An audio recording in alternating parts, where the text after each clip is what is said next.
بسم اللہ الرحمن الرحیم۔ السلام علیکم ورحمۃ اللہ وبرکاتہ۔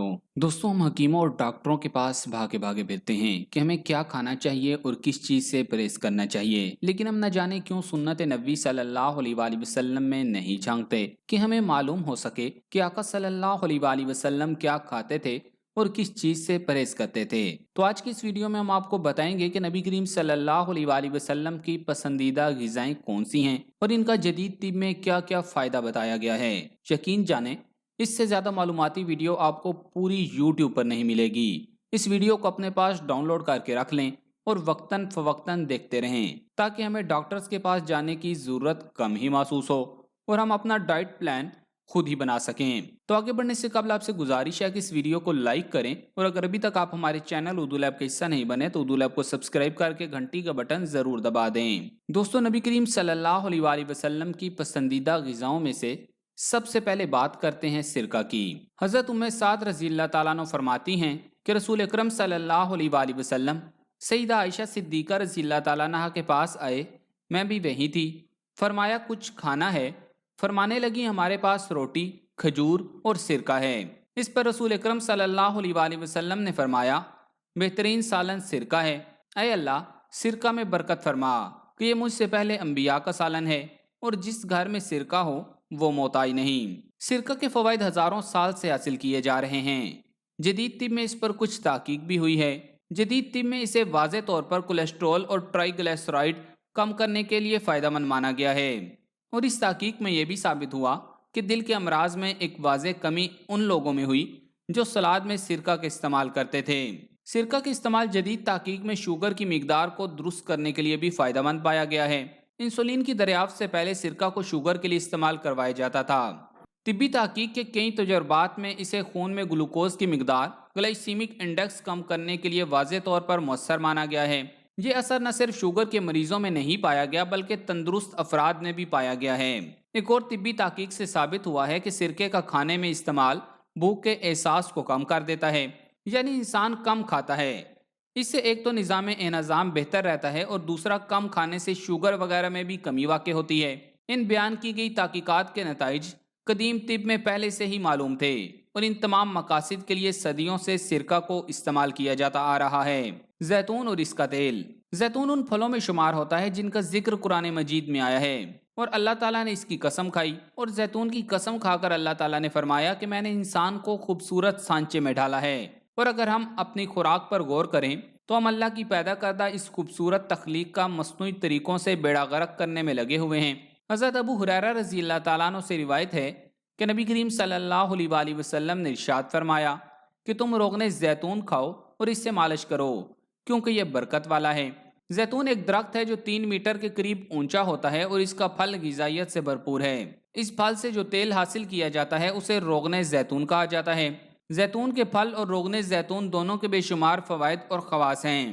روغن زیتون سب سے زیادہ پیٹ کے امراض کے لیے شافی اور مفید ہوتا ہے۔ یہ پتھری کو توڑ کر نکالتا ہے اور قبض کشا بھی ہے۔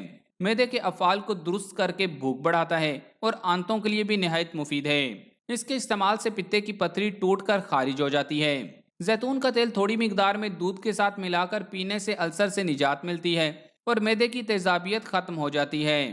دائمی اور پرانی قبض ختم کرنے کے لیے 1 تولہ روغن زیتون کو جو کے گرم پانی میں ڈال کر پئیں تو 2-3 دن کے اندر قبض سے نجات مل جاتی ہے۔ اس کے علاوہ روغن زیتون کو دمہ کے مرض سے بچنے کے لیے بھی استعمال کیا جاتا ہے۔ اس کے لیے شہد اور زیتون کے ہم وزن گرم پانی میں ملا کر پینا چاہیے۔ اس کے مستقل استعمال سے دمہ ختم ہو جاتا ہے، اور نزلہ زکام اور کھانسی بھی مستقل استعمال سے ختم ہو جاتے ہیں، اور شوگر کے لیے تو اسے سپر فوڈ مانا جاتا ہے۔ اگر زیتون کے تیل کا 1 چمچ خالی پیٹ استعمال کر لیا جائے تو شوگر ہمیشہ نارمل رہتی ہے۔ سرید۔ سرید اس کھانے کو کہا جاتا ہے جو گوشت کے شوربے یا پتلی دال میں بھگو کر تیار کیا جاتا ہے۔ حضرت عبداللہ بن عباس رضی اللہ تعالیٰ عنہ سے روایت ہے کہ حضرت صلی اللہ علیہ وآلہ وسلم کا محبوب ترین کھانا سرید تھا۔ ایک اور حدیث مبارکہ میں حضرت موسیٰ اشعری رضی اللہ تعالیٰ عنہ سے روایت ہے کہ رسول اکرم صلی اللہ علیہ وآلہ وسلم نے ارشاد فرمایا کہ مردوں میں سے تو بہت سے مرد کامل ہوئے ہیں، لیکن عورتوں میں مریم بنت عمران اور آسیہ زوجہ فرعون کامل ہوئی ہیں، اور حضرت عائشہ رضی اللہ تعالیٰ عنہا کی بزرگی تمام عورتوں پر ایسی ہے جیسے سرید کی بزرگی تمام کھانوں پر، یعنی سرید تمام کھانوں سے افضل ہے۔ طبی اعتبار سے شریر زود ہضم ہونے کی وجہ سے نظام ہاضمہ کے لیے بھی بہترین ہے۔ یہ کھانا قلب و دماغ کو تقویت دیتا ہے، اور کچھ افراد کے خیال میں یہ طبیعت مالش ہونے پر بھی فائدہ مند ثابت ہوتا ہے، جبکہ اس کے دیگر اور بھی بہت سے فوائد ہیں۔ اس کے علاوہ جریان یا جنسی کمزوری والے حضرات کے لیے یہ ایک لاجواب تحفہ ہے۔ اسے چند دن لگاتار کھائیں، آپ کو فرق واضح نظر آئے گا۔ اور جو لوگ مستزنی کے مرض میں مبتلا ہیں، پہلے صدق کے دل سے توبہ کریں، پھر اسے چند دن کھائیں، انشاءاللہ واضح فرق نظر آئے گا۔ اس کی فائدہ پہنچانے کی چند وجوہات ہیں۔ ایک تو یہ شوربے میں بنتا ہے، اور طبی ماہرین کے نزدیک شوربے والا سالن زیادہ فائدہ مند ہوتا ہے۔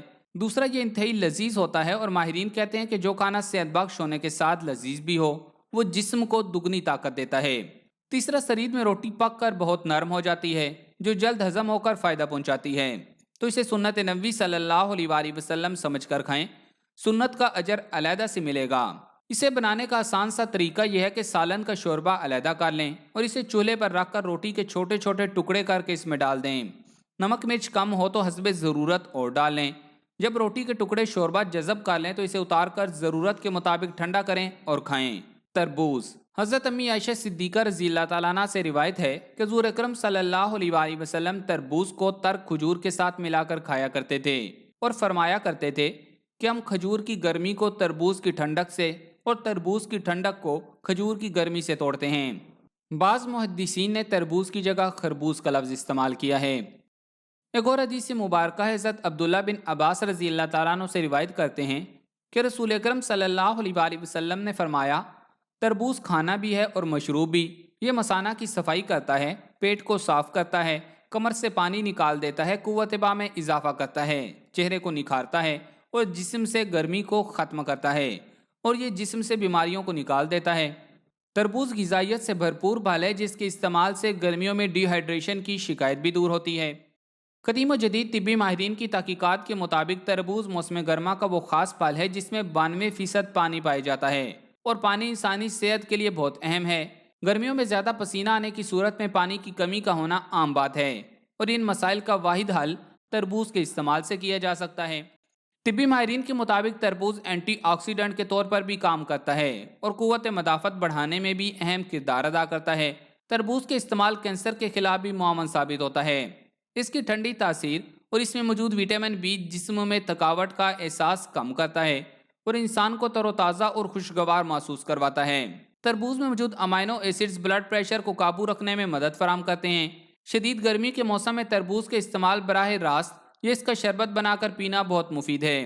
تربوز کا جوس ورزش کے بعد فوراً توانائی بحال کرنے میں مدد فراہم کرتا ہے۔ ادرک کی اہمیت کا اندازہ اس بات سے لگایا جا سکتا ہے کہ قرآن مجید اور احادیث مبارکہ میں بھی ادرک کا ذکر ہے۔ اللہ تعالیٰ کا ارشاد ہے، اور انہیں وہاں ایسے شربت کا پیالہ پلایا جائے گا جس میں سونٹ کی آمیزش ہوگی۔ ادرک کی تاریخ 5000 سال سے بھی زیادہ پرانی ہے۔ یہ مشرق وسطی جنوب اور مشرق وسطی میں پیدا ہوئی، اور پھر اس کی اہمیت و افادیت کو دیکھتے ہوئے دوسرے ممالک میں وسیع پیمانے پر اس کی کاشت کی گئی۔ ادرک سے نظام انہضام اور تنفس کو مضبوط بنانے میں بہت مدد ملتی ہے۔ اس میں مختلف طرح کی دھاتیں، مثلاً calcium, phosphorus, iron, magnesium, copper اور زنک پائی جاتی ہیں۔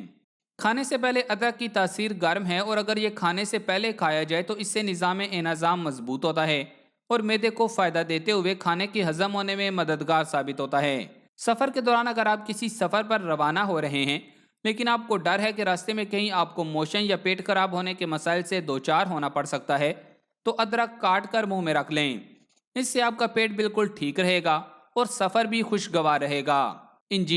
انجیر کی افادیت تو یہیں واضح ہو جاتی ہے کہ اللہ تعالیٰ نے قرآن پاک کی ایک سورت کا نام اس کے نام پر رکھا، اور پھر اس کی قسم کھائی، جبکہ ہمیں حدیث مبارکہ اور تاریخی روایات سے پتہ چلتا ہے کہ انجیر عرب کا پھل نہیں ہے، اور نہ ہی اس کی وہاں پیداوار تھی، اس لیے اس کے متعلق ہمیں واضح اور کھجور کی طرح زیادہ احادیث نہیں ملتی۔ البتہ حضرت ابو درداء رضی اللہ تعالیٰ عنہ سے ایک روایت ملتی ہے کہ نبی کریم صلی اللہ علیہ وآلہ وسلم کی خدمت بابرکت میں کہیں سے انجیر سے بھرا ہوا تھال آیا۔ آپ صلی اللہ علیہ وآلہ وسلم نے ہمیں فرمایا کہ کھاؤ۔ ہم نے اس میں سے کھایا، اور پھر نبی کریم صلی اللہ علیہ وآلہ وسلم نے ارشاد فرمایا کہ اگر کوئی کہے کہ کوئی پھل جنت سے زمین پر آ سکتا ہے، تو میں کہوں گا کہ یہی وہ ہے، کیونکہ بلا شبہ جنت کا میوہ ہے۔ اس میں سے کھاؤ کہ یہ بواسیر کو ختم کر دیتا ہے اور جوڑوں کے درد میں مفید ہے۔ اسی روایت کو امام ذہبی رحمۃ اللہ علیہ نے بھی تقریباً انہی الفاظ کے ساتھ بیان کیا ہے، اور کنز العمال میں بھی یہ روایت تھوڑے سے الفاظ کے رد و بدل کے ساتھ موجود ہے۔ اسی طرح قدیم کتب مقدسہ میں انجیر کا ذکر تقریباً 49 مرتبہ آیا ہے، جو کہ اس کی اہمیت و افادیت کو مزید عیاں کرتا ہے۔ انجیر کا کھانا خون کی نالیوں میں جمی ہوئی غلاظتوں کو نکال دیتا ہے، اور اس کی اسی افادیت کو حضور نبی کریم صلی اللہ علیہ وآلہ وسلم نے بواسیر میں پھولی ہوئی وریدوں کی اصلاح کے لیے استعمال فرمایا۔ اکثر اوقات بلڈ پریشر میں زیادتی خون کی نالیوں میں موٹائی آ جانے سے ہوتی ہے۔ انجیر اس مشکل کا بہترین حل ہے، کیونکہ یہ جسم سے چربی کو گلا کر بھی نکال سکتی ہے، اور بڑھاپے میں بھی یہ انتہائی فائدہ مند ثابت ہوتی ہے۔ حافظ ابن قیم رحمۃ اللہ علیہ نے حدیث نبوی صلی اللہ علیہ وآلہ وسلم کی تشریح میں ایک بہترین بات یہ لکھی ہے کہ انجیر کو نہار منہ کھانے کی تاثیر عجیب و غریب ہے۔ انجیر پرانی سے پرانی قبض کا بہترین علاج ہے۔ پرانی قبض کے مریض اگر کچھ دن باقاعدہ انجیر کھائیں اور بیت الخلاء جانے کا باقاعدہ وقت مقرر کریں تو یہ تکلیف ہمیشہ کے لیے رخصت ہو سکتی ہے۔ ثنا مکی۔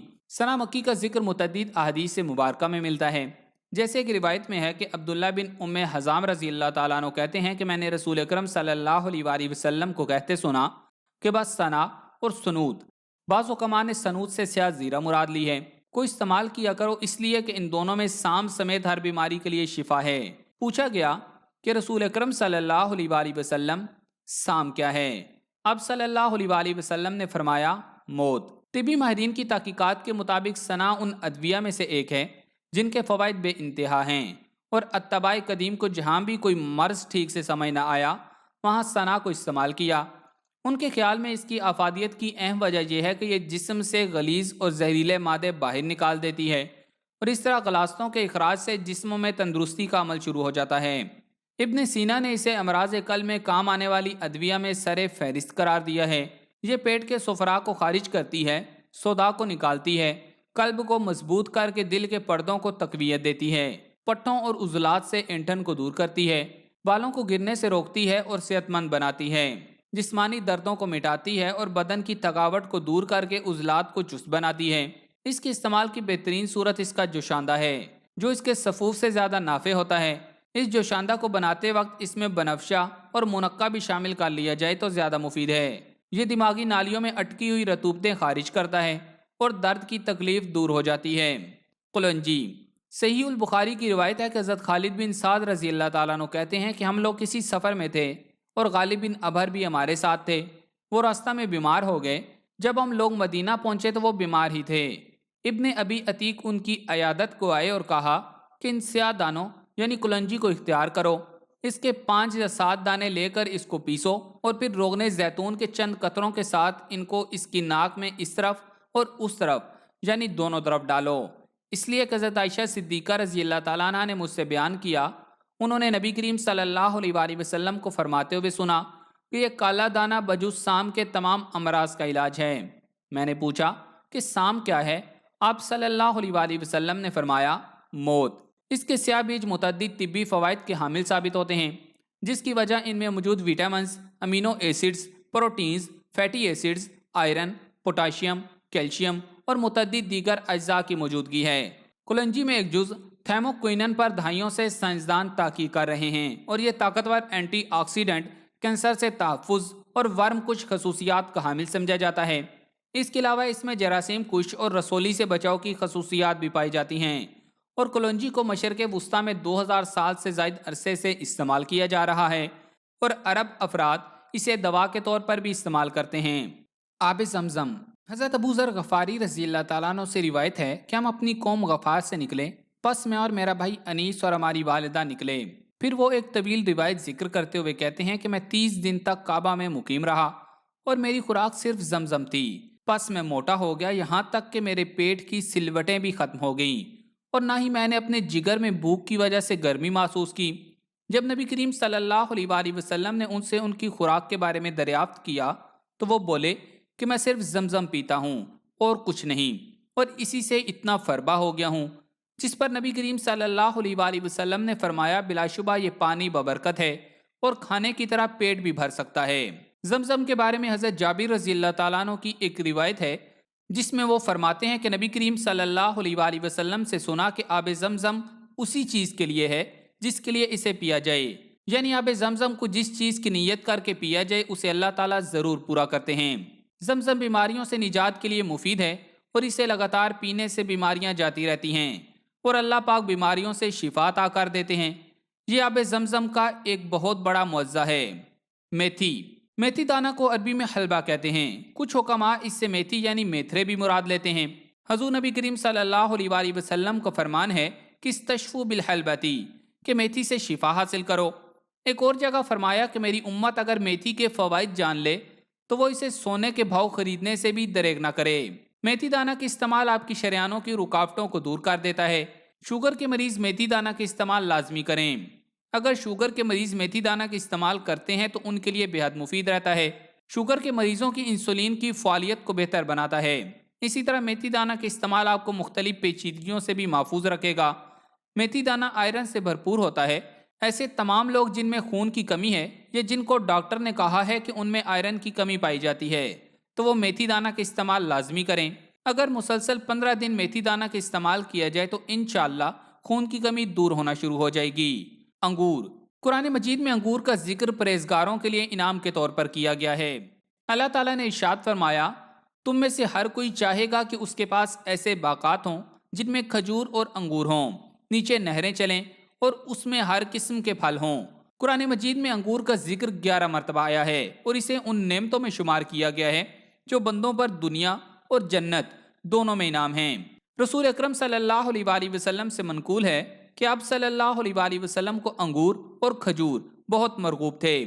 ایک روایت میں ہے کہ حضرت تمیم داری رضی اللہ تعالیٰ عنہ نے نبی کریم صلی اللہ علیہ وآلہ وسلم کی خدمت میں خشک انگور یعنی کشمش کا تحفہ پیش کیا تو آپ صلی اللہ علیہ وآلہ وسلم نے ہاتھوں میں لے کر فرمایا، اسے کھاؤ، یہ بہترین کھانا ہے، تھکن کو دور کرتا ہے، غصہ کو ٹھنڈا کرتا ہے، اعصاب کو مضبوط کرتا ہے، چہرے کو نکھارتا ہے، بلغم کو نکالتا ہے۔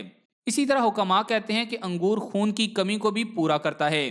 مالٹا، حضرت ابو موسیٰ اشعری رضی اللہ تعالیٰ عنہ سے روایت ہے کہ رسول اکرم صلی اللہ علیہ وآلہ وسلم نے فرمایا کہ وہ مومن جو قرآن پڑھتا ہے اس کی مثال اترج یعنی مالٹے کی طرح ہے، جس کی خوشبو عمدہ ہوتی ہے اور ذائقہ لطیف اور لذیذ ہوتا ہے۔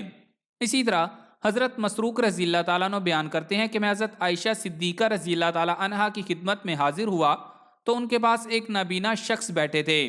یہ ان کو سنگترا کاٹ کر صاف کر کے پھر شہد میں ڈبو کر دیتی تھی۔ میں نے پوچھا یہ کون ہیں؟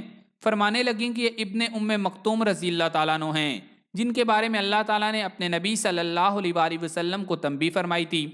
بعض لوگوں نے اترج سے مراد لیمو لی ہے، لیکن یاد رہے نبی کریم صلی اللہ علیہ وآلہ وسلم نے اس کا ذائقہ عمدہ اور شیریں بتایا ہے، اس لیے یہ لیمو نہیں بلکہ مالٹا ہی ہو سکتا ہے۔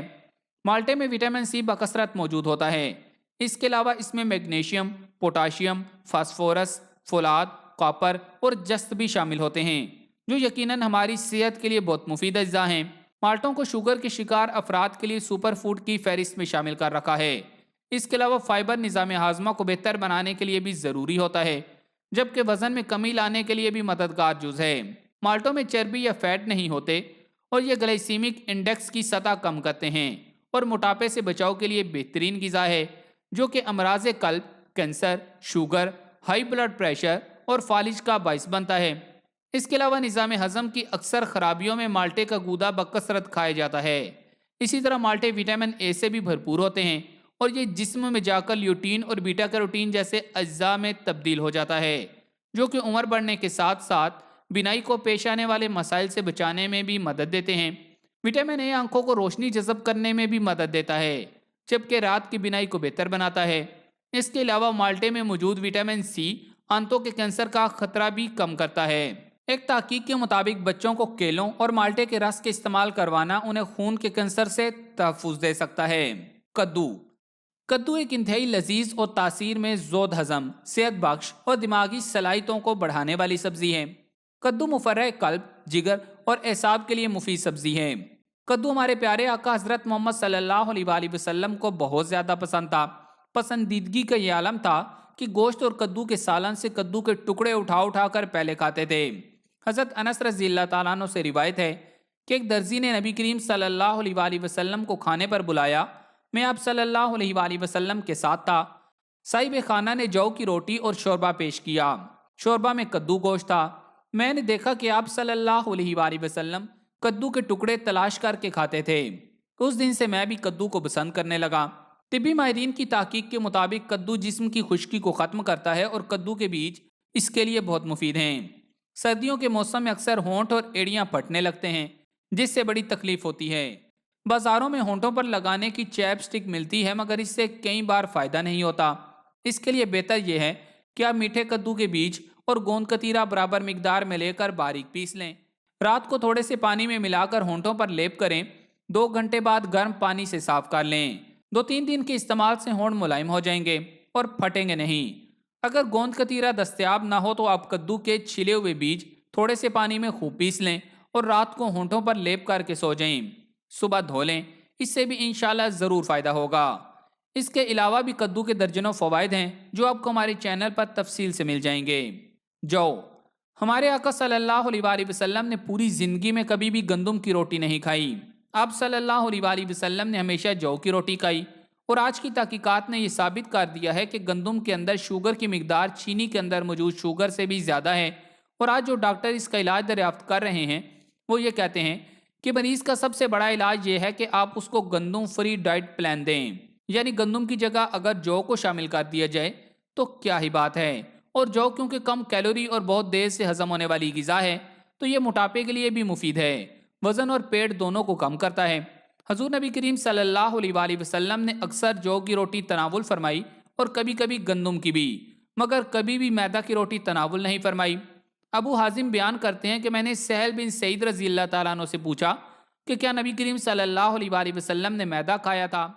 سہل رضی اللہ تعالیٰ عنہ نے جواب دیا، میں نے رسول اکرم صلی اللہ علیہ وآلہ وسلم کو جب سے اللہ تعالیٰ نے آپ کو مبعوث کیا میدا کھاتے ہوئے نہیں دیکھا، یہاں تک کہ اللہ تعالیٰ نے آپ کو اٹھا لیا۔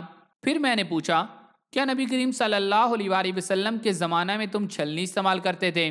انہوں نے کہا کہ رسول اکرم صلی اللہ علیہ وآلہ وسلم نے چھلنی نہیں دیکھی جب سے اللہ تعالیٰ نے آپ کو مبعوث کیا، یہاں تک کہ اللہ تعالیٰ نے آپ کو اٹھا لیا۔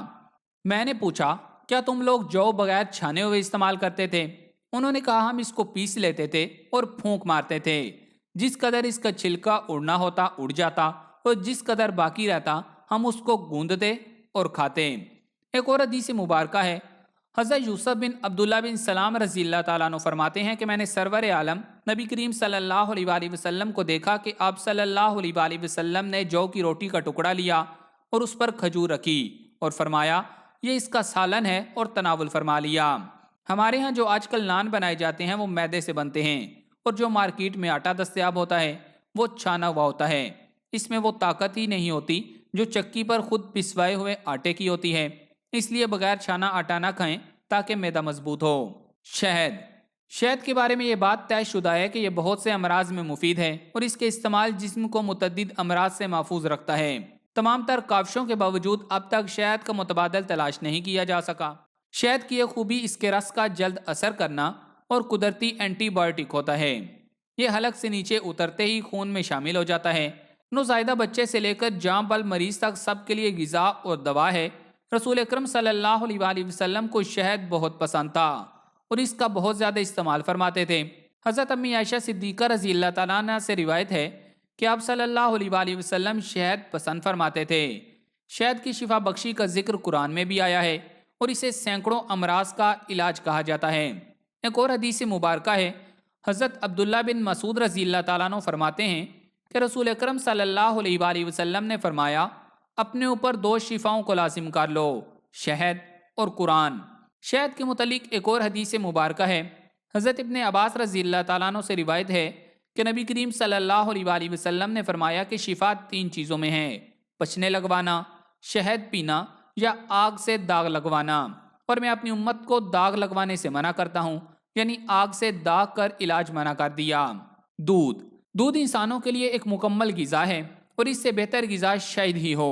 دودھ میں جسم کی ضرورت کے مطابق تمام اجزاء موجود ہیں جن سے جسم صحت مند رہ سکتا ہے اور اس کی نشو و نما صحیح ہو سکتی ہے۔ جن علاقوں کے لوگ دودھ استعمال کرتے ہیں ان کی عمریں زیادہ ہوتی ہیں۔ اللہ کے بھیجے ہوئے پیغمبروں کی یہ پسندیدہ غذا رہی ہے۔ حضرت عبداللہ ابن عباس رضی اللہ تعالیٰ عنہ فرماتے ہیں کہ مشروبات میں دودھ آپ صلی اللہ علیہ وآلہ وسلم کو بہت مرغوب تھا۔ آپ صلی اللہ علیہ وآلہ وسلم اکثر گائے اور بکری کا دودھ استعمال فرماتے تھے۔ نبی کریم صلی اللہ علیہ وآلہ وسلم نے فرمایا کہ میں خوب جانتا ہوں کہ کوئی ایسی چیز نہیں جو کھانے اور پینے دونوں کی طرف سے کافی ہو جائے سوائے دودھ کے۔ حضرت عبداللہ ابن عباس رضی اللہ تعالیٰ عنہ فرماتے ہیں کہ نبی کریم صلی اللہ علیہ وآلہ وسلم نے دودھ پیا اور دودھ پینے کے بعد کلی فرمائی اور ارشاد فرمایا کہ اس میں چکنائی ہوتی ہے۔ نبی کریم صلی اللہ علیہ وآلہ وسلم نے ہر موقع پر صحت کا بھرپور خیال رکھا ہے۔ ایک حدیث میں آتا ہے نبی کریم صلی اللہ علیہ وآلہ وسلم نے فرمایا کہ جب تم دودھ پیو تو کلی کر لیا کرو کہ اس میں چکنائی ہوتی ہے۔ دودھ کے بارے میں یہاں تک فرمایا کہ اگر آپ کو کوئی دودھ کا ہدیہ پیش کرے تو واپس نہ کرو۔ گوشت، حضور نبی کریم صلی اللہ علیہ وآلہ وسلم کو گوشت بہت پسند تھا۔ آپ صلی اللہ علیہ وآلہ وسلم نے گوشت کو کھانوں کا سردار فرمایا۔ نبی کریم صلی اللہ علیہ وآلہ وسلم نے شوربے والا اور بھنا ہوا گوشت دونوں کو شوق سے تناول فرمایا۔ گوشت کھانے کے متعلق چند احادیث سن لیں۔ حضرت ابو ہریرہ رضی اللہ تعالیٰ عنہ سے روایت ہے کہ ایک مرتبہ نبی کریم صلی اللہ علیہ وآلہ وسلم کی خدمت میں گوشت لایا گیا۔ آپ صلی اللہ علیہ وآلہ وسلم کو پسند تھا، لہٰذا آپ صلی اللہ علیہ وآلہ وسلم نے اسے دانتوں سے کاٹ کر کھایا۔ ابو عبیدہ بن جراح رضی اللہ تعالیٰ عنہ کہتے ہیں کہ میں نے حضور اقدس صلی اللہ علیہ وآلہ وسلم کے لیے ہانڈی پکائی، چونکہ نبی کریم صلی اللہ علیہ وآلہ وسلم کو دستی کا گوشت زیادہ پسند تھا، اس لیے میں نے ایک دستی پیش کی۔ پھر نبی کریم صلی اللہ علیہ وآلہ وسلم نے دوسری تل فرمائی، میں نے دوسری پیش کی۔ پھر نبی کریم صلی اللہ علیہ وآلہ وسلم نے تیسری طلب فرمائی۔ میں نے عرض کیا، یا رسول اللہ صلی اللہ علیہ وآلہ وسلم، بکری کی 2 ہی دستیاں ہوتی ہیں۔ نبی کریم صلی اللہ علیہ وآلہ وسلم نے فرمایا، اس ذات کی قسم جس کے قبضہ قدرت میں میری جان ہے، اگر تم چپ رہتے تو میں جب تک مانگتا رہتا اس دیگچی سے دستیاں نکلتی رہتی۔ حضرت عبداللہ بن جعفر رضی اللہ تعالیٰ عنہ فرماتے ہیں کہ نبی کریم صلی اللہ علیہ وآلہ وسلم نے فرمایا، بہترین گوشت پیٹھ کا ہے، مرغی کا گوشت۔ زادم کہتے ہیں کہ جب حضرت ابو موسیٰ رضی اللہ تعالیٰ عنہ آئے تو انہوں نے قبیلہ جرہم کا بڑا اعزاز کیا۔ ہم ان کے پاس بیٹھے تھے اور وہ مرغی کھا رہے تھے۔ لوگوں میں ایک اور آدمی بھی تھا جسے ابو موسیٰ رضی اللہ تعالیٰ عنہ نے کھانے کے لیے بلایا، تو انہوں نے کہا کہ میں نے اس مرغی کو کچھ کھاتے ہوئے دیکھا ہے، اس لیے مجھے اس کے کھانے سے کرہت آتی ہے۔ ابو موسیٰ نے کہا، آ جا، میں نے نبی کریم صلی اللہ علیہ وآلہ وسلم کو مرغی کھاتے ہوئے دیکھا ہے۔ مرغی سے بنے مزیدار کھانوں سے لطف اٹھانے کے ساتھ ان سے بھرپور فائدہ اٹھانے کے لیے ضروری ہے کہ فارمی مرغی کی بجائے دیسی مرغی استعمال کی جائے۔ ماہرین کی متعدد تحقیقات سے ثابت ہوا ہے کہ دیسی مرغی کے فوائد بے شمار ہیں۔ دیسی مرغی کا گوشت عام فارمی مرغی کے گوشت سے کہیں زیادہ بہتر ہے۔ اس کی وجہ یہ ہے کہ دیسی مرغی قدرتی خوراک سے نشوونما پاتی ہے، جس سے انہیں زیادہ پروٹین اور منرلز حاصل ہوتے ہیں۔ دیسی مرغی کا ذائقہ عام مرغی سے کہیں زیادہ اچھا ہوتا ہے۔ دیسی انداز سے پالی گئی مرغی کا گوشت زیادہ دیر تک پکانا پڑتا ہے، اس کا ذائقہ بہت عمدہ ہوتا ہے اور کھانے والا فارمی مرغی کے گوشت پر دیسی مرغی کو ترجیح دیتا ہے۔ دیسی مرغی میں چکنائی 29% ہوتی ہے، اسی لیے اس مرغی کو کھانے سے آپ کے جسم میں چکنائی کا اضافہ نہیں ہوگا اور آپ کا کولیسٹرول لیول بھی کنٹرول میں رہے گا۔ اس کے علاوہ دیسی مرغی کا گوشت تمام ہارمونز کو طاقت دیتا ہے اور ٹاکسن کے مسائل سے بھی بچاتا ہے۔ فارم میں بنائی جانے والی مرغی میں اکثر ہارمونز، اینٹی بائیوٹک اور کیڑے مار دوائیوں کے اثرات بھی موجود ہوتے ہیں۔ یہ تمام چیزیں صحت کے لیے مضر ہیں۔ ان مرغیوں کو دی جانے والی غذا کی تیاری میں کیڑے مار دوا اور دوسرے کیمیکلز کا استعمال کیا جاتا ہے۔ تحقیق سے پتہ چلا ہے کہ بعض کیڑے مار دوائیں کینسر، جلد کی سوزش، ڈپریشن اور ہارمونز کو غیر متوازن بنانے کا باعث بنتی ہیں۔ کیونکہ دیسی مرغی کو یہ غذائیں نہیں دی جاتی، اس لیے ان میں کسی طرح کے بھی مضر اثرات نہیں پائے جاتے۔ ہبارہ کا گوشت۔ ہبارہ عربی کا لفظ ہے اور اردو زبان میں اسے سرخاب کہتے ہیں، جو بطخ کی شکل کا ایک بہت ہی خوبصورت پرندہ ہے جس کی گردن لمبی اور رنگ خاکستری ہوتا ہے۔ اس کی چونچ بھی قدرے لمبی ہوتی ہے اور یہ جنگلوں میں پائی جاتا ہے۔ دنیا بھر میں سرخاب کی 35 سے زیادہ اقسام پائی جاتی ہیں۔ اس کے دم سمیت لمبائی 23 سے 33 انچ ہوتی ہے۔ اس کے بارے میں حدیث مبارکہ ہے، حضرت ابراہیم بن عمر بن سفینہ اپنے والد اور وہ ان کے دادا سے نقل کرتے ہیں کہ میں نے نبی کریم صلی اللہ علیہ وآلہ وسلم کے ساتھ ہبارہ کا گوشت کھایا۔ سرخاب کا گوشت لذیذ ہونے کے ساتھ ساتھ طبی فوائد سے بھرپور ہوتا ہے اور کمزور حضرات کے لیے انتہائی فائدہ مند ہے۔ نیل گائے کا گوشت۔ حضرت عبداللہ بن ابو قتادہ رضی اللہ تعالیٰ عنہ بیان کرتے ہیں، میرے والد نبی اکرم صلی اللہ علیہ وآلہ وسلم کے ہمراہ حدیبہ کے سال روانہ ہوئے۔ نبی کریم صلی اللہ علیہ وآلہ وسلم کے اصحاب نے احرام باندھا ہوا تھا، جبکہ حضرت ابو قتادہ رضی اللہ تعالیٰ عنہ نے احرام نہیں باندھا تھا۔ انہوں نے ایک نیل گائے کو پکڑا اور اسے ذبح کر دیا اور اس کا گوشت کھا لیا۔ حضرت ابو قتادہ رضی اللہ تعالیٰ عنہ بیان کرتے ہیں کہ میں نے عرض کیا، یا رسول اللہ صلی اللہ علیہ وآلہ وسلم، میں نے ایک نیل گائے کو پکڑ کر اس کو شکار کیا ہے، تو نبی کریم صلی اللہ علیہ وآلہ وسلم نے لوگوں کو اس کا حکم دیا، اسے کھا لو۔ وہ سب لوگ حالت احرام میں تھے۔ مکھن اور گھی۔ سلیم بن عامر رضی اللہ تعالیٰ عنہ بیان کرتے ہیں کہ نبی کریم صلی اللہ علیہ وآلہ وسلم ہمارے پاس تشریف لائے۔ ہم نے آپ کی خاطر اپنی ایک چادر پر پانی چھڑک کر اسے ٹھنڈا کیا اور بچھا دیا۔ آپ صلی اللہ علیہ وآلہ وسلم اس پر تشریف فرما ہوئے۔ ہمارے گھر میں اللہ تعالیٰ نے آپ صلی اللہ علیہ وآلہ وسلم پر وحی بھی نازل فرمائی۔ ہم نے آپ کی خدمت میں مکھن اور کھجور پیش کی۔ آپ صلی اللہ علیہ وآلہ وسلم کو مکھن پسند تھا۔ دوسری حدیث ہے، حضرت ام اوس رضی اللہ تعالیٰ عنہ سے روایت ہے کہ میں نے گھی گرم کر کے ایک برتن میں بھر لیا اور اسے رسول اکرم صلی اللہ علیہ وآلہ وسلم کی خدمت میں ہدیتاً پیش کیا۔ آپ صلی اللہ علیہ وآلہ وسلم نے قبول فرما لیا اور برتن میں تھوڑا سا گھی چھوڑ کر پھونک ماری اور برکت کی دعا فرمائی اور اصحاب سے فرمایا کہ ام اوس کا برتن واپس کر دو۔ صحابہ کرام رضوان اللہ علیہم اجمعین نے برتن واپس کر دیا تو وہ گھی سے بھرا ہوا تھا۔ حضرت ام اوس رضی اللہ تعالیٰ عنہ نے خیال کیا کہ شاید حضور اکرم صلی اللہ علیہ وآلہ وسلم نے گھی قبول نہیں فرمایا۔ حضرت ام اوس رضی اللہ تعالیٰ عنہ رونے کے انداز میں بات کرتی ہوئی حاضر خدمت ہوئی اور عرض کرنے لگی، یا رسول اللہ صلی اللہ علیہ وآلہ وسلم، میں نے گھی اس لیے گرم کیا تھا کہ آپ صلی اللہ علیہ وآلہ وسلم تناول فرما لیں گے۔ آپ صلی اللہ علیہ وآلہ وسلم ام اوس کی بات سمجھ گئے۔ آپ صلی اللہ علیہ وآلہ وسلم نے فرمایا کہ ام اوس سے کہہ دو کہ ہم نے گھی قبول فرما لیا اور تناول بھی فرما لیا ہے، اب آپ یہ گھی خوب کھائیں۔ ام اوس رضی اللہ تعالیٰ عنہ نے وہ گھی نبی کریم صلی اللہ علیہ وآلہ وسلم کے وصال کے بعد لمبے عرصے تک کھایا۔ کھجور۔ مجاہد کہتے ہیں کہ میں مدینہ تک ابن عمر رضی اللہ تعالیٰ عنہ کے ساتھ رہا۔ اس عرصہ میں ایک حدیث کے سوا میں نے ان کو رسول اکرم صلی اللہ علیہ وآلہ وسلم کی کوئی حدیث بیان کرتے ہوئے نہیں سنا۔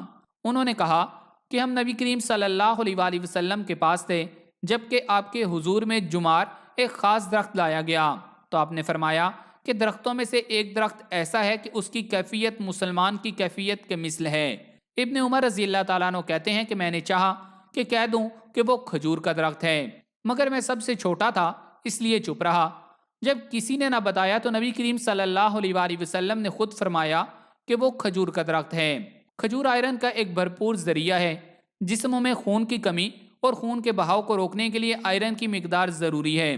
پورے جسم میں خون اور آکسیجن کی اچھی فراہمی آپ کو زیادہ جاندار اور توانائی بخش محسوس کر سکتی ہے۔ کھجور پوٹاشیم کا بہت بڑا ذریعہ ہے۔ یہ بلڈ پریشر کے مریضوں کے لیے فائدہ مند ہے۔ کھجور جسموں میں خراب کولیسٹرول یعنی LDL کی سطح کو کم کر سکتی ہے۔ اس سے شریانوں اور دل کی بیماریوں میں رکاوٹ کے خطرات کم ہو جاتے ہیں۔ ایک تحقیق میں دریافت کیا گیا کہ کھجوریں ٹرائی گلیسرائڈ کی سطح اور تکسیدی تناؤ کو کم کرتی ہیں۔ یہ دونوں امراض قلب کا باعث بننے والے مرکزی عوامل ہیں۔ کھجوروں میں موجود پوٹاشیم بلڈ پریشر کی سطح کم کرتا ہے، جس سے فالج کا خطرہ کم ہوتا ہے، جبکہ دل کے مسائل سے بھی تحفظ ملتا ہے۔ وزن کم کرنے والی غذا میں کھجور بھی شامل کی جا سکتی ہے۔ وہ لوگ جو صبح کے وقت ورزش کرتے ہیں خاص طور پر اپنی ورزش سے پہلے کھجوریں کھا کر فائدہ اٹھا سکتے ہیں، لیکن ایک بات یاد رکھیں کہ بعض بیماریوں جیسا کہ آنکھیں دکھنا وغیرہ میں کھجور کھانا منع ہے، جیسا کہ آپ صلی اللہ علیہ وآلہ وسلم نے حضرت علی رضی اللہ تعالیٰ عنہ کو کھجور کھانے سے روک کر چقندر کھانے کا حکم دیا تھا۔ اسی طرح شوگر یا ایسی ہی کوئی بیماری لاحق ہو جس میں کھجور نقصان دہ ہے تو اسے کھانے سے قبل ڈاکٹر سے ضرور مشورہ کر لیں، کیونکہ پرہیز کرنا بھی نبی کریم صلی اللہ علیہ وآلہ وسلم کی سنت ہے۔ چقندر۔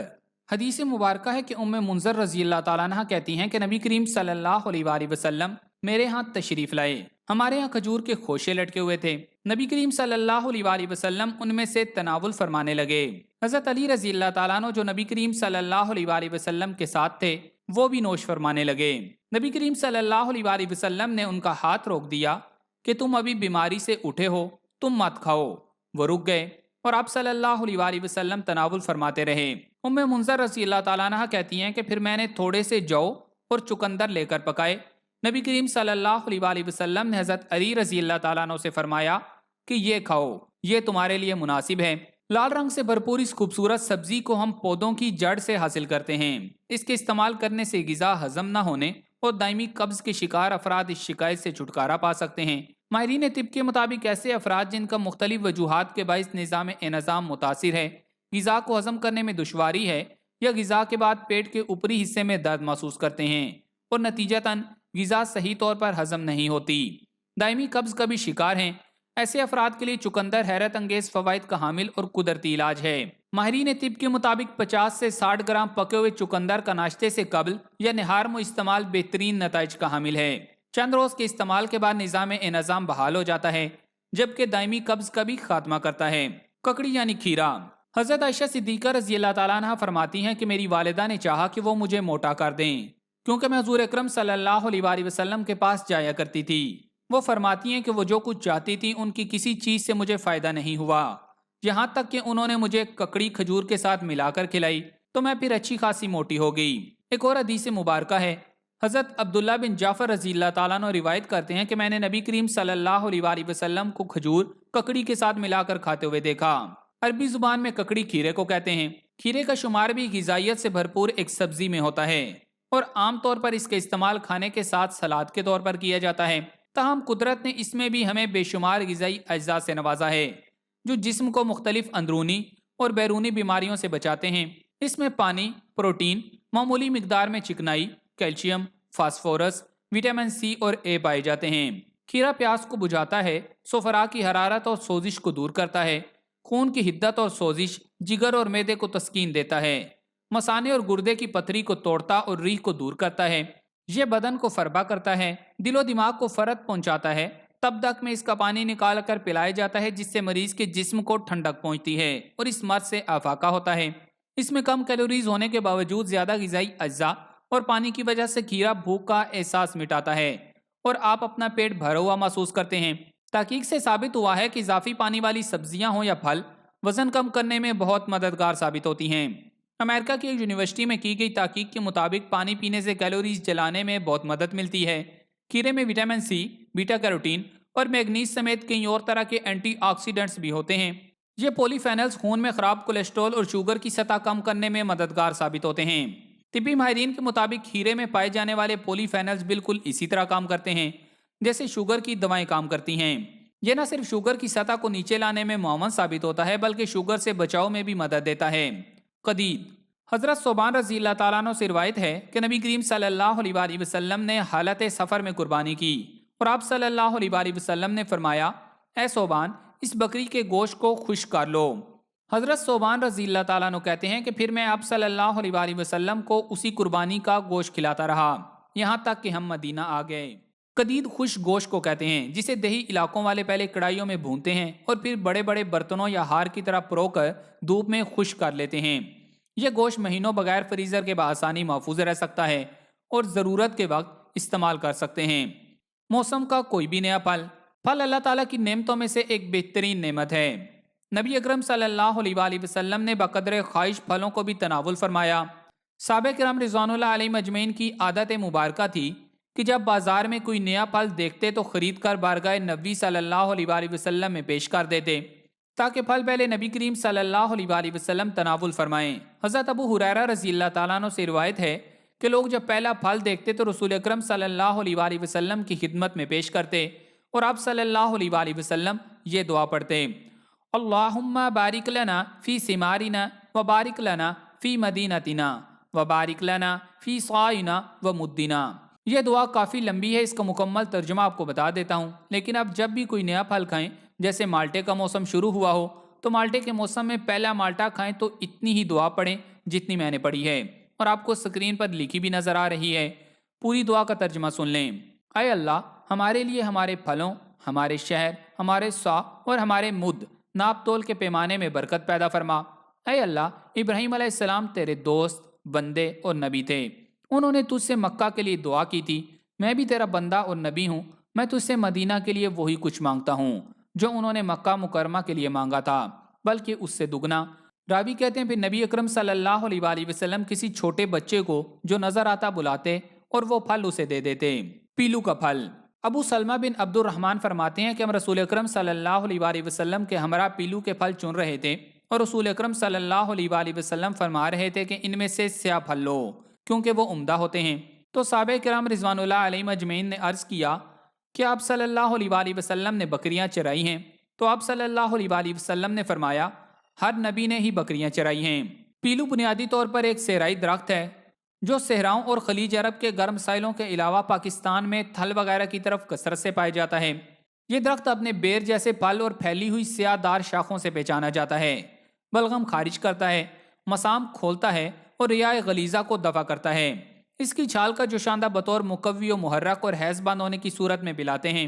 پیلو کے درخت کے پھول خشک کر کے پیس لیں اور ان کی ایک چٹکی شہد میں ملا کر دن میں 2-3 مرتبہ کھانے سے آنتوں کے پرانے زخم بھر جاتے ہیں۔ پیلو کے پتے ابال کر ان سے غرارے کریں تو منہ کے زخم میں بھی فائدہ ہوتا ہے۔ اس کی چھال کو پیس کر 6 گرام ہمراہ 7 عدد مرچ سیاہ 7 روز تک کھانے سے بواسیر جاتی رہتی ہے۔ اس کی چھال کو پیس کر 6 گرام 7 دانے کالی مرچ کے روزانہ کھانے سے بواسیر جاتی رہتی ہے اور پیٹ کے کیڑے مار جاتے ہیں۔ پیلو کی جڑ کا بطور مسواک استعمال مفید عمل ہے۔ آپ کو جگہ جگہ مساجد کے باہر یا ڈپارٹمنٹل سٹور کے باہر سر پر سفید ٹوپی پہنے نوجوان لڑکے یا باریش پوڑے پیلو کی مسواک کا گٹھا ہاتھوں میں لیے بیچتے نظر آئیں گے۔ اس کے علاوہ اب سعودی عرب سے درآمد شدہ پیلو کی مسواک بھی باقاعدہ پیکنگ میں دستیاب ہے۔ پیلو کے اعضاء سے بنا ٹوتھ پیسٹ بھی مارکیٹ میں دستیاب ہے۔ پیلو کی جڑ کی مسواک دانتوں کو صاف اور مضبوط رکھتی ہے۔ وہ مسواک زیادہ بہترین سمجھی جاتی ہے جو تازہ اور نرم ہو۔ اس کے علاوہ کوئی مسواک بہت تیز ہوتی ہے۔ اس کو استعمال کرنے سے مسوڑوں سے گندا پانی بڑی مقدار میں خارج ہوتا ہے، جس سے مسوڑوں کی امراض اور منہ کی بدبو سے نجات ملتی ہے۔ انار کا ذکر اللہ تعالیٰ نے قرآن مجید میں سورۃ الرحمن میں ان الفاظ میں کیا ہے، ان دونوں باغوں میں میوے اور کھجوریں اور انار ہوں گے۔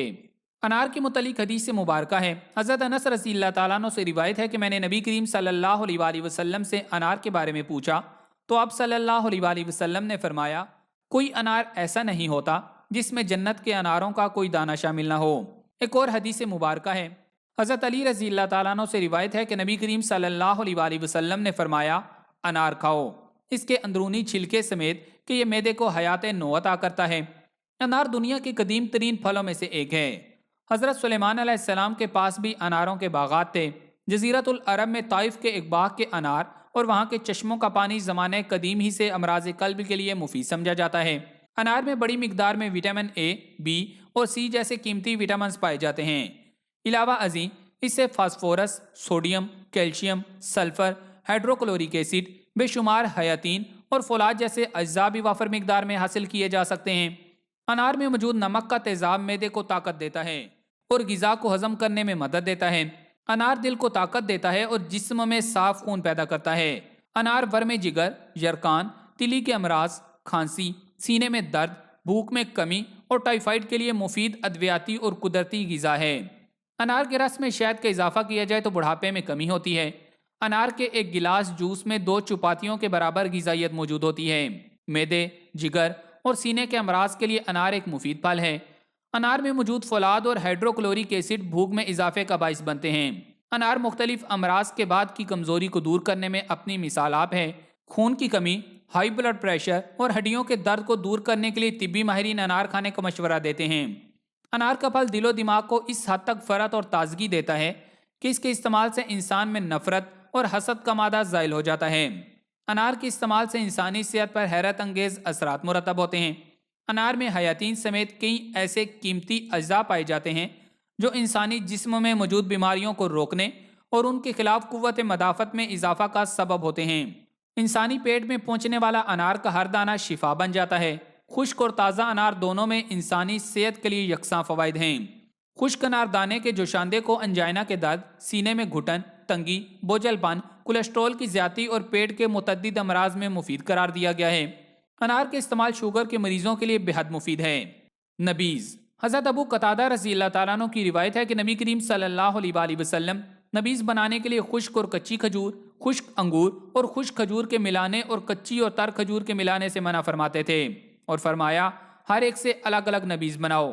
اس کا طریقہ یہ ہے کہ حسب مقدار کھجور لے کر شام کو اگر کھجوریں خشک ہوں تو ان کو چھوٹے چھوٹے ٹکڑے کر لیں اور گٹلیاں نکال لیں، پانی میں بھگو دیں، یعنی اگر کھجور 1 پاؤ ہو تو اس میں پانی تقریباً 2 کلو ہو۔ صبح اٹھ کر کھجور کو ہاتھوں سے ملیں، ملتے ملتے تمام کھجور اور اس کے ریشے پانی میں حل ہو جائیں گے، پھر چھان لیں اور نوش کریں، ورنہ بغیر چھانے بھی استعمال کر سکتے ہیں۔ اگر کھجوریں تازہ ہوں تو انہیں مت توڑیں اور ثابت ہی بھگو دیں۔ صبح اٹھ کر مل مل کے کپڑے میں اچھی طرح چھان کر یا مل کر گٹلیاں نکال دیں اور نوش فرمائیں۔ چاہیں تو کھجور کے شربت میں دودھ بھی ملا سکتے ہیں، اس طرح اس کی افادیت اور بڑھ جاتی ہے اور جنت کے دو میوے یعنی دودھ اور کھجور اکٹھے ہو جاتے ہیں۔ یہ شربت آپ صلی اللہ علیہ وآلہ وسلم کا پسندیدہ شربت ہے۔ اگر گرمی کا موسم ہے تو نبیذ بنا کر ٹھنڈی جگہ یا فریج میں رکھیں۔ صبح کا بھگویا ہوا شام کو استعمال کریں اور شام کا بھگویا ہوا صبح استعمال کریں۔ اگر فریج میں رکھیں تو خراب نہیں ہوتا، لیکن احتیاطاً 12 گھنٹے سے زیادہ نہ رکھیں۔ بھگونے کے 1 گھنٹے بعد گرائنڈ کر کے بھی فوری استعمال کر سکتے ہیں۔